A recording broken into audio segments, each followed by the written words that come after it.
A very good morning. Welcome to my channel. So please subscribe my channel and I'm Kanchan Gupta. So today's topic is narrative research. जो previously हमने जो discuss किया था that was ethnography and now the second one is narrative research. Narration से पता चल रहा होगा आपको narrative research. So let's start. The first is narrative research design. Let's first set my pen. Just a second. Yes. Narrative research जो method होता है that is one of qualitative method जहाँ पर क्या होता है exemplified by studies which focus on participants narration यानी कि उसकी story उसकी खुद की life experience जो वो खुद बताता है while housed within the overreaching label narrative research there are actually many different types of narrative research different तरह के लोगों के डिफरेंट पॉइंट ऑफ व्यूज़ होते हैं तो उनका नरेटिव जो रिसर्च होता है वो अलग अलग होता है जैसे we focused on individual experience मतलब हर एक जो पर्सन है उसका इंडिविजुअल एक्सपीरियंस कैसा रहा है it reports a chronology of the experience क्या क्रोनोलॉजी रही है कैसे कैसे वो घटना घटी थी use a time sequence of events क्या क्या सीक्वेंस रहा है chronology sets narrative apart and collect the individual stories told to the researcher or gathered through field text जो टेक्स्ट है चाहे वो ऑटोग्राफी है चाहे वो इंटरव्यूज है या थ्रू जर्नल है हमें उस पर्सन के बारे में इंफॉर्मेशन गैदर करनी होती है in the narrative research design yes जैसे restore the individual story what are the stories of individual researcher gathers the stories and analyse them for elements of a story researcher rewrite करता है उस story को in a chronological sequence so this is a very important point restore करता है it provides a causal link among ideas मतलब जो भी उसकी क्रोनोलॉजी रही है there must be a link in the previous one so ऐसे ऐसे सीक्वेंस में उसके स्टोरीज को जो है कलेक्ट किया जाता है उसको सीक्वेंस में लिखा जाता है information would include the interaction continuity yes this is the key point कि कॉन्टीन्यूटी होना बहुत ज़रूरी है उसकी सिचुएशन में इट डिस्क्राइब्स द कॉन्टेक्स्ट और सेटिंग किस सेटिंग में जो है आपको उसकी इन्फॉर्मेशन जो है उसकी पर्सनल लाइफ की जो इन्फॉर्मेशन है या जो हमारा सैम्पल है उसकी जो इन्फॉर्मेशन है किस सेटिंग में आपको करनी है it includes the people in the story कौन कौन इस स्टोरी में इंक्लूड हैं जैसे अगर आप देखना चाहते हैं कि अर्थक्वेक विक्टिम है कोई उसके पर्सनल एक्सपीरियंस को आप लिखना चाहते हैं रिसर्च करना चाहते हैं कि किस ट्रॉमेटिक सिचुएशन में वो अभी है और जब वो ड्यूरिंग दैट जो है अर्थक्वेक उसने कैसा फील किया क्या सिचुएशन उसको लगी क्या क्या बचाना उसने चाहा तो हर एक सेटिंग में जो है और किन किन लोगों से वो मिला हेल्प मांगी लोगों ने क्या रिएक्ट किया मदद की कि नहीं की या वो अपनी जान बचाने के लिए भागे तो ये तरह की जो है फिजिकल सेटिंग के ऊपर आपने लिखा बताया पूछा एंड सेटिंग में बी डिस्क्राइब्ड बिफोर इवेंट और action so can be woven through out the study धीरे धीरे करके पूरी स्टडीज को वूवन किया जाता है it collaborates throughout the process of research पूरे प्रोसेस ऑफ रिसर्च में कोलैबोरेट किया जाता है throughout the process of research जो इंडिविजुअल है आई थिंक ये रिपीट हो गया है participants are actively involve in the inquiry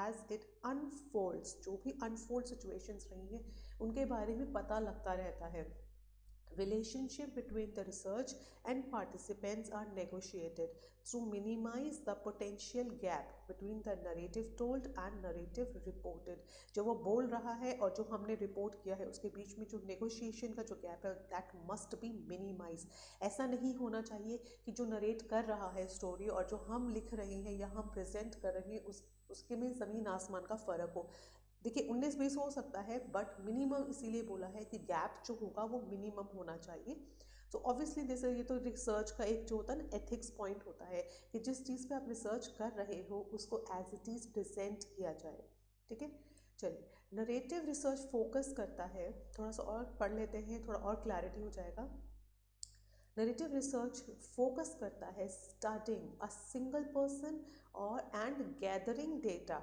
through the collection of stories उसकी जो भी स्टोरीज हैं जो भी उसके साथ हैपन हुआ है घटना हुई है उसकी सारी स्टोरीज को कलेक्ट कर लेना and that are use to construct a narrative एक नरेशन होता है about the individual experience and meaning attributes to them देखिए जो मैंने आपको जैसे अर्थक्वेक का एक एग्जाम्पल दिया है कि what ever he experienced during the earthquake and after the earthquake, even before earthquake की समटाइम्स होता है कि आपने जो है ट्रेमर आया, पहले एक जो है हल्का सा झटका आया at that point of, and उसके जो है 15-20 मिनट बाद बहुत ज़ोर से जो है अर्थक्वेक आता है। तो before, after and during, in situations को अच्छे से नरेट करना, कोलैबोरेट करना, सीक्वेंस करना, लिंक रखना, ये जो है नरेशन का एक की पॉइंट्स होते हैं। एग्जाम्पल समझते हैं। A study of experiences of an autistic student, एक ऑटिस्टिक बच्चा है, who has moved from self contained program to the inclusion setting। Self contained मतलब पहले उसकी ट्रेनिंग घर पे हुई है, लेकिन उसके बाद उसको मूव कर दिया गया इंक्लूजन सेटिंग में, जहाँ पर सारे बच्चे बैठ के पढ़ते हैं। तो दिस इज़ अ ट्रांसफॉर्मेशन। तो इसलिए बच्चों, ऑटिस्टिक जो बच्चा है, ऑटिस्टिक जो स्टूडेंट है, उसकी स्टडी कर रहे हैं कि उसको क्या एक्सपीरियंस फील हुआ है, what change he has field. तो वो सब चीज़ों के बारे में हम क्या कर रहे हैं, स्टडी। तो ऑटिस्टिक जो बच्चा है वो अपने एक्सपीरियंसेस को शेयर करेगा, नरेट करेगा, तो उसको नरेटिव रिसर्च कहते हैं, when someone narrates his story. A study of experiences of a high school track star, जो ट्रैक स्टार रहा है, who has move to the championship winning university track team. तो उसका एक एक्सपीरियंस है कि पहले वो स्कूल टीम में खेला, उसके बाद नेशनल लेवल पे खेला, तो उसके बाद उसका क्या एक्सपीरियंस हुआ है, लोगों का नज़रिया कैसे उसके लिए बदला है, या लोग उसे किस नज़रिए से कितना प्यार दे रहे हैं, whatever he experienced during his journey, वो अपना एक्सप्रेस करेगा। तो that is called a narrative research, right. चलिए, what are the types of it. Types क्या होते हैं, किस टाइप्स का मतलब है यहाँ पे कि जो नरेशन होती है वो किस किस सोर्सेज से हमें मिलती है। जैसे हम अगर देखें तो ऑटो जो है बायोग्राफीज़ होती हैं या बायोग्राफीज़ होती हैं, पर्सनल अकाउंट, हम पर्सनली बात कर रहे हैं, पर्सनल नरेटिव्स होते हैं, नरेटिव के इंटरव्यूज़ के थ्रू, या उसके कोई पर्सनल डॉक्यूमेंट्स हैं, यानी कि उसकी कोई लिखी हुई बुक है जिसके थ्रू आप उसके पॉइंट ऑफ व्यू को और अच्छे से समझ सकते हैं, या उसका कोई ऐसा जो है रिलेशन में बहुत ही क्लोज फ्रेंड है, आप उससे बात करके देख सकते हैं कि क्या ये ऐसे ही पर्सन है जैसे वो दिख रहे हैं, तो आप उसे क्रॉस चेक भी कर सकते हैं। So personal documents, narrative interviews, जो है पर्सनल अकाउंट्स, जो भी उनकी पर्सनल चीज़ है, बायोग्राफीज़, ऑटोबायोग्राफीज़, इन सभी चीज़ों के थ्रू जो है हम अपनी जो रिसर्च है उसको एक बेस दे सकते हैं। नाउ यस, फर्स्ट जो यहाँ आता है प्रोसेस है यहाँ पे, तो आइडेंटिफाई द फिनोमिना, आइडेंटिफाई कीजिए phenomena that addresses an educational problem. ये एक एग्जांपल ही दिया हुआ है कि आप सबसे पहले जो एजुकेशनल की प्रॉब्लम है उसको एड्रेस कीजिए, कहाँ पे हो रही है। पर्पसफुली सेलेक्ट एन इंडिविजुअल, उस इंडिविजुअल को सेलेक्ट कीजिए जो उस फिनोमिना के बारे में आपको अच्छे से बता देगा। Collected stories from the individual, उस इंडिविजुअल से बात कीजिए, उसके पर्सनल एक्सपीरियंस को रिफ्लेक्ट कीजिए, पूछिए, ज़्यादा से ज़्यादा उसको जो है आप इंटेरोगेट कीजिए। रीस्टोरी और रीटेल द इंडिविजुअल स्टोरी, तो उसके बाद उसको रीस्टोरी कीजिए। हैव देम टेल स्टोरी, उसको बोलिए अपनी स्टोरी सुनाइए। Collect other field text, other आपके फील्ड टेक्स्ट होते हैं, जैसे मैंने आपको कहा कि उसने कोई बुक लिखी है अगर उस पर्सन ने, या उसकी कोई ऐसे उसकी जो डायरी होती है अगर उसे डायरी लिखने का शौक है, या ऐसा कोई पर्सन जिससे वो अपने क्लोज बातें शेयर करता है, वो आप अपनी जो है रिसर्च में एज अ सैम्पल ले सकते हैं। Build in past present in future में उसके साथ क्या क्या हुआ है, उसकी सेटिंग्स जो है डिसाइड कर सकते हैं आप। उसके बाद describe their stories, analyse them, ये सब चीज़ें प्रोसेस में होती हैं जब आप एक पर्सन की स्टोरी को एनालाइज करते हैं, समझते हैं। कोलैबोरेट कीजिए with the participant storyteller in all phase of research, हर एक फेज़ का जो रिसर्च है उसमें कोलैबोरेट मतलब लिंक देखिए कि कहीं वो पर्सन मैनिपुलेट तो नहीं कर रहा है आपको अपनी बातों से। तो हर एक स्टेज पे और प्रीवियस स्टेज पे जो उसने कहा है उसको कोलैबोरेट करके उसको जो है अपने पॉइंट ऑफ व्यू से समझने की, मैनिपुलेट अलग होता है, मैनिपुलेट नहीं लिखिएगा यहाँ पे। मैनिपुलेट होता है कि जो आप प्रेजेंट कर रहा है सैम्पल, उसको आप मैनिपुलेट कर रहे हो, दैट मीन बायस कर रहे हो अपनी भाषा में, अपनी जजमेंट्स के थ्रू या अपने पॉइंट ऑफ व्यू से। सो रिसर्च का ये जो एथिक्स पॉइंट है वो गलत हो जाता है, मतलब ये एथिक नहीं है रिसर्च का। रिसर्च सबसे पहले जो ये कहती है कि जो रिसर्च, जो घटना जैसे हो रही है उसको वैसे ही प्रेजेंट करना, ठीक है ना। सो वही यहाँ पे है, right a story about the participants personal and social experiences, उसके सोशल एक्सपीरियंसेस को आप डिस्क्राइब कर सकते हैं।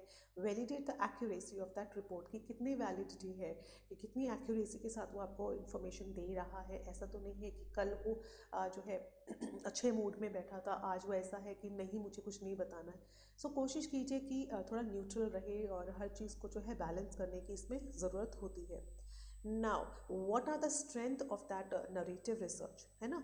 सो कोलैबोरेशन इज़ वेरी इंपॉर्टेंट, यानी कि जो आपका सैम्पल है, जो आप जिस पर्सन के ऊपर आप नरेटिव रिसर्च कर रहे हो उसके साथ कोलैबोरेट करिए, उसके साथ जो है अच्छा एक कन्वर्सेशन क्रिएट कीजिए। Gives voice to the educators, आप उसको अपनी बातों में, दैट मीन्स उसको एक वॉइस का मतलब होता है आप उसको एक प्रॉमिस करिए कि ये बातें कहीं लीक नहीं होंगी, या आप उनको जो है एक सबसे पहले जो होता है एक होता है ना बॉन्ड होता है ना, सैम्पल के बीच में और एक रिसर्चर के बीच में एक बॉन्ड होता है कि जो भी चीज़ वो एक्सप्रेस कर रहा है या जो वो एक्सप्रेस नहीं करना चाहता है या जो वो छुपाना चाहता है, वो लीक नहीं करना चाहता है, तो उसके बारे में उसको श्योरिटी दीजिए कि ऐसा नहीं होगा। प्राइवेसी जो होगी उसको मद्देनज़र मतलब उसको जो है रखा जाएगा। And helps other to understand the topic and captures the everyday familiar data, right. Weakness इसमें देखी जाती है बिकॉज समवेयर जो आपका सैम्पल होता है वो फेक डेटा देता है, या वो इतना इतना जो है अपनी सिचुएशन, जैसे मैंने अर्थक्वेक का एग्जांपल दिया था कि अर्थक्वेक जो विक्टिम होता है आप उसका इंटरव्यू ले रही हैं कि उसके क्या एक्सपीरियंसेस रहे हैं, लेकिन समटाइम्स जो अर्थक्वेक विक्टिम होता है इतना इमोशनल हो जाता है कि जो डेटाज है वो छुपा लेता है या एक्सप्रेस नहीं कर पाता है, या सेकेंड पॉइंट कि इतना टेरिफाइड होता है उस घटना से कि वो डरा हुआ होता है कि वो एक्सप्रेस नहीं कर पा रहा है अपने दर्द को अपने।